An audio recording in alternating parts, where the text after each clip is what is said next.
So I wanted to talk about my personal opinion of Rosetta Stone and my experience with it and my thoughts on Rosetta Stone for learning Japanese.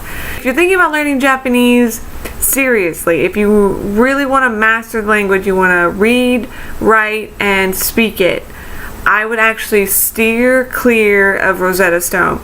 And here's why. The idea behind Rosetta Stone is they teach you kind of like word association with pictures, which I thought before trying it was great because I personally learned like that. Associating something with a picture makes it easy for me to remember. I think a lot of people are like that.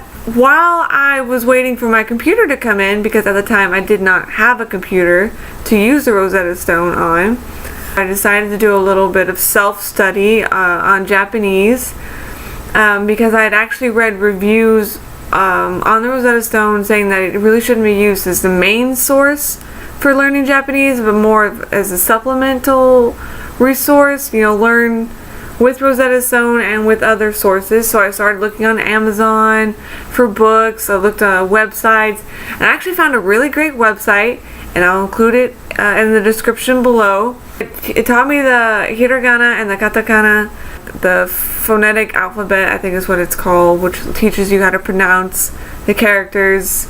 And then it went into kanji, but that was a little difficult. And then it goes into grammar. Studying the hiragana and the katakana, it gave me a different appreciation for the language. And then when I started Rosetta Stone, I realized just how much it was lacking in giving me a solid foundation to build on for the language.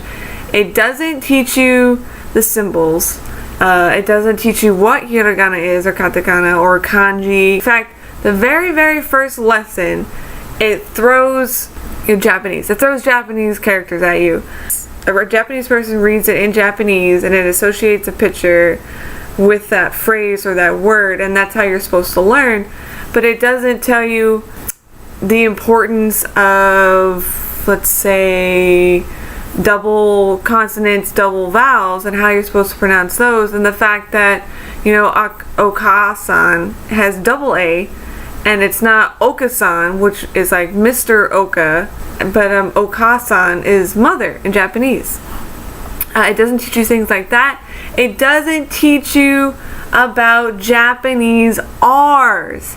And I will make a whole other video about that, but Japanese R's are not like English R's, and it doesn't teach you anything about that, which is frustrating, and it really messes with your pronunciation. It also doesn't teach you anything about grammar.